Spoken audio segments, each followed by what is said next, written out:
Quantity, एक vector quantity होता है। वेक्टर क्वांटिटी में मतलब क्या क्या होगा, एक तो मैग्नीट्यूड होगा,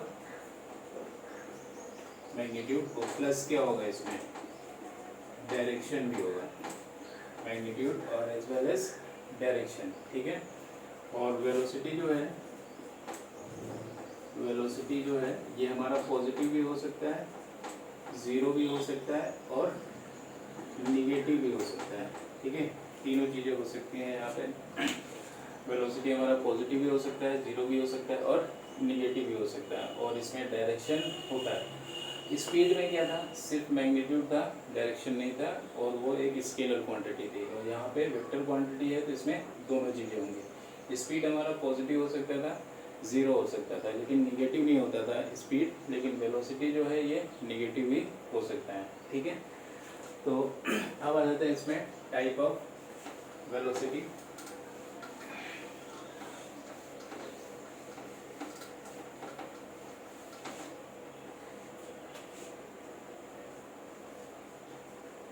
टाइप ऑफ वेलोसिटी, तो टाइप ऑफ वेलोसिटी तीन टाइप का। First uniform, uniform velocity. Number two non uniform, non uniform velocity. और थर्ड है इंस्टेंटेनियस, इंस्टेंटेनियस वेलोसिटी।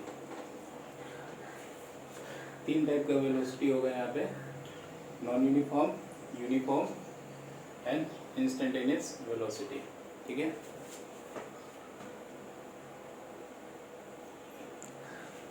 तो फर्स्ट देखते हैं हम लोग यूनिफॉर्म वेलोसिटी। यूनिफॉर्म वेलोसिटी, तो यूनिफॉर्म वेलोसिटी या फिर इसी को क्या बोल सकते हो, कांस्टेंट वेलोसिटी। कांस्टेंट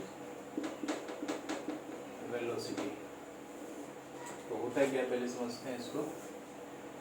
कि जैसे सपोज कोई ऑब्जेक्ट है, कोई पर्सन यहाँ पे मूव कर रहा है t इक्वल टू 0 सेकेंड से, और 1 सेकेंड में इसका डिस्प्लेसमेंट जो हुआ वो हुआ 1 मीटर। फिर अगले 1 सेकेंड में इक्वल टू 2 सेकेंड, फिर से इसका डिस्प्लेसमेंट जो हुआ वो 1 मीटर। फिर अगले 1 सेकेंड में इसका डिस्प्लेसमेंट जो हुआ वो फिर से कितना हुआ 1 metre.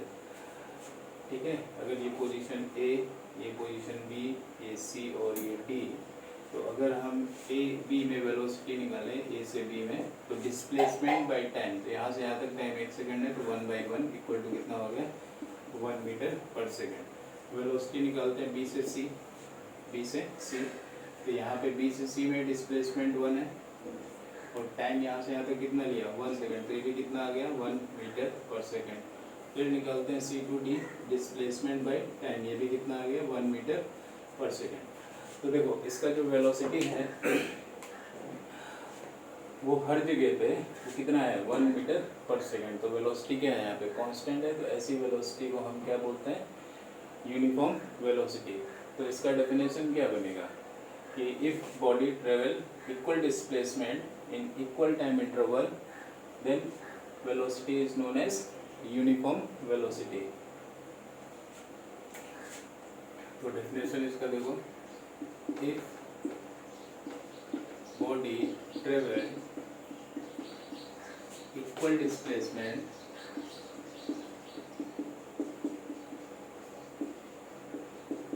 in equal interval of time, then body move as a uniform velocity.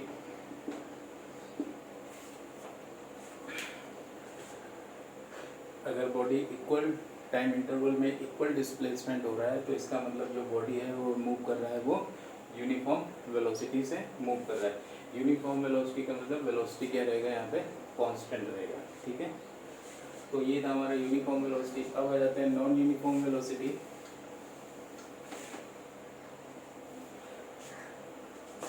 Number 2,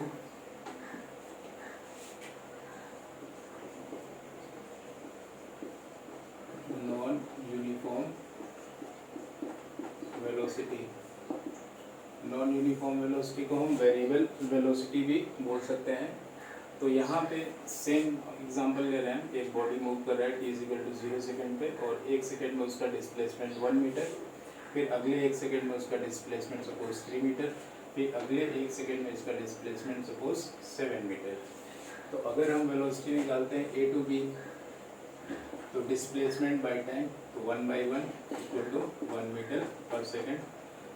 displace velocity B to C, तो डिस्प्लेसमेंट 3 टाइम 1, तो कितना हो गया 3 मीटर पर सेकेंड। और velocity C to D, displacement 7/1 is equal to 7 metre per second. तो देखो यहाँ से A से B के बीच जो वेलोसिटी है 1 मीटर पर सेकेंड, B से C के बीच 3 मीटर पर सेकेंड, और C से D 7 metre per second.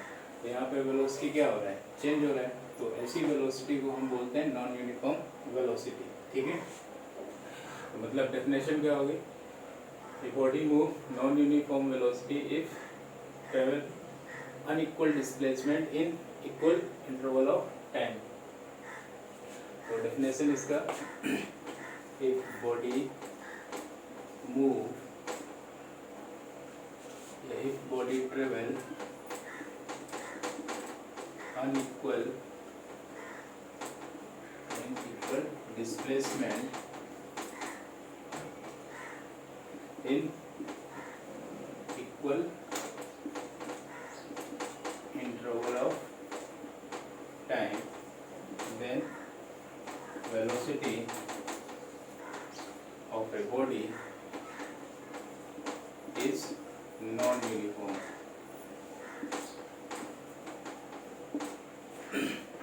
If body travel unequal displacement in equal interval of time, then velocity of body is non uniform. ठीक है, तो in case of non uniform velocity we can define average velocity, ठीक है। तो non uniform के case में हम लोग एवरेज वेलोसिटी को डिफाइन करते हैं।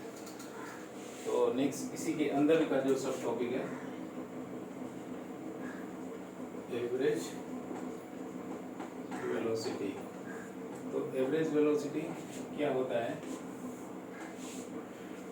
It is defined as ratio of total displacement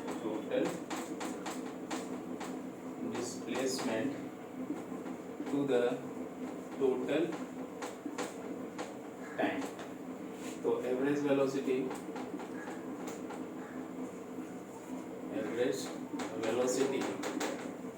equal to total displacement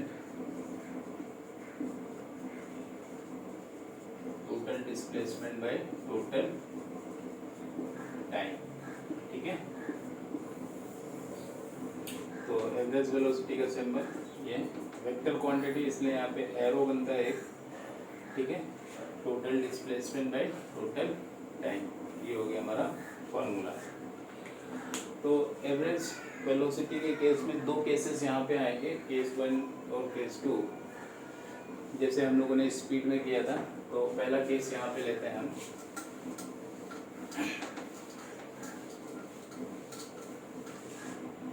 case number 1,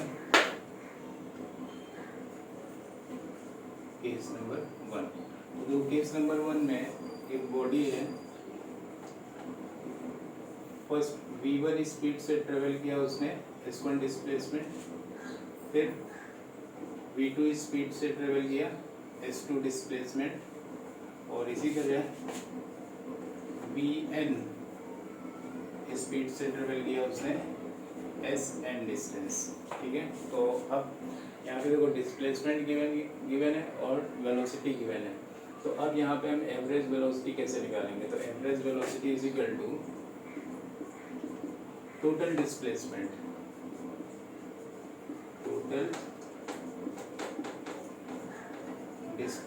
bye total time.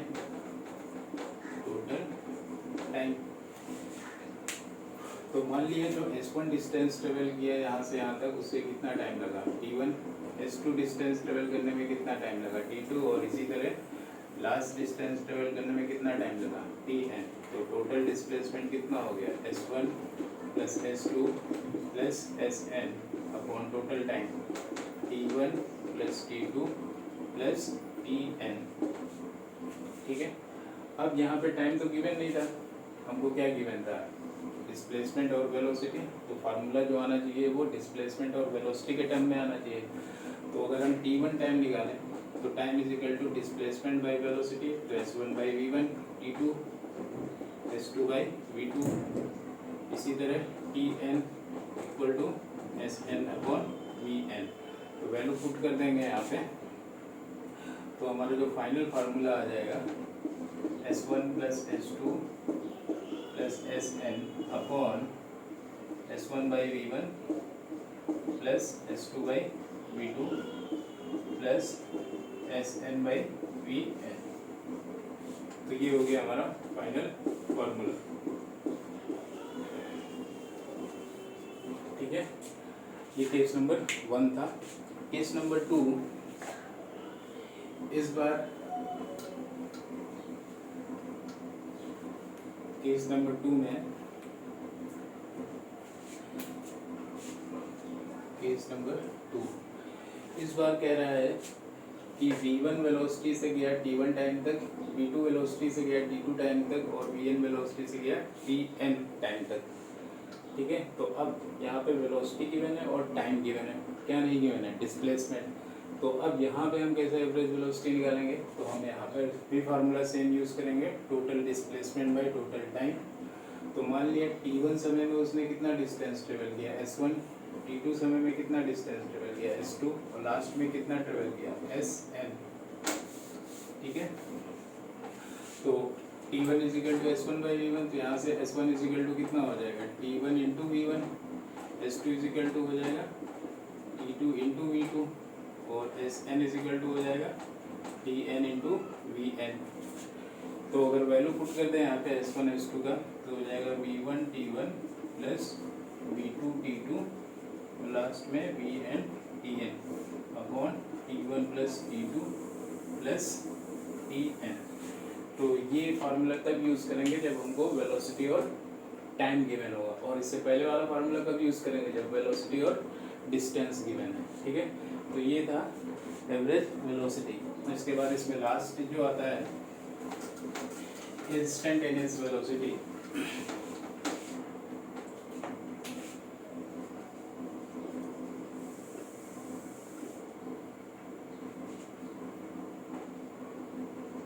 Instantaneous velocity, तो जिसे हम लोगों ने बताया था इंस्टेंटेनियस स्पीड कि एक पर्टिकुलर टाइम पे जो स्पीड है उस स्पीड को क्या बोलते थे हम, इंस्टेंटेनियस स्पीड। तो यहाँ पे एक पर्टिकुलर टाइम पे जो वेलोसिटी होगा उसको हम बोलेंगे इंस्टेंटेनियस वेलोसिटी। तो velocity at particular time, velocity at particular time is known as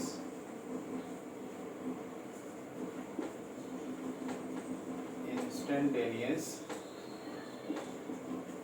velocity. ठीक है, तो v is equal to formula, तो वेलोसिटी एक पर्टिकुलर टाइम मतलब बहुत ही छोटा टाइम इंटरवल। देखो डिस्टेंस बाय टाइम ये फार्मूला था वेलोसिटी का, तो बहुत ही छोटा टाइम इंटरवल है तो उसे हम dt से रिप्रेजेंट करेंगे स्मॉल टाइम, और इस स्मॉल टाइम में बहुत ही स्मॉल डिस्प्लेसमेंट होगा तो उसे हम ds से रिप्रेजेंट करेंगे। तो v is equal to ds by dt। तो इसको हम ऐसे भी पढ़ सकते हैं, rate of change of displacement with respect to time is known as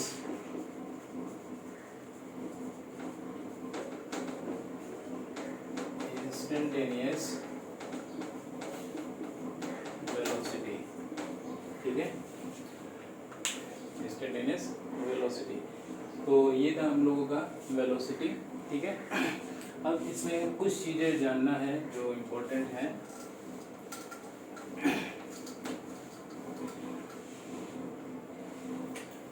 तो देखो हम लोगों को पता है नोट कि डिस्टेंस जो है वो ग्रेटर होता है हमेशा किससे, डिस्प्लेसमेंट से, या फिर क्या होगा इक्वल होगा।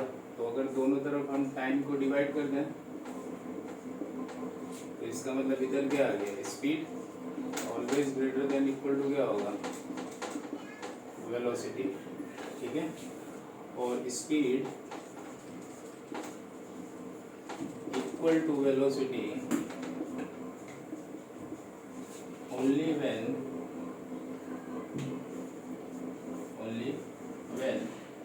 Body move in straight line. अगर बॉडी हमारा स्ट्रेट लाइन में मूव कर रहा है तो उस केस में जो स्पीड होगा वो वेलोसिटी के क्या होगा, इक्वल होगा मैग्नीट्यूड के केस में। ठीक है, तो ये सारी चीज़ें आपको जानना है। इसमें देखो सेम वैसे ही है जैसे हम लोगों ने स्पीड देखा था। तो स्पीड और डिस्प्लेसमेंट में स्पीड और वेलोसिटी में डिफरेंस क्या है, वहाँ पे डिस्टेंस होता था, यहाँ पे क्या होता है, डिस्प्लेसमेंट होता है। वो कैसी क्वांटिटी थी, स्केलर, ये कैसी क्वांटिटी है, वेक्टर। ठीक है, बस इतना डिफरेंस है और इसमें कोई भी डिफरेंस नहीं है।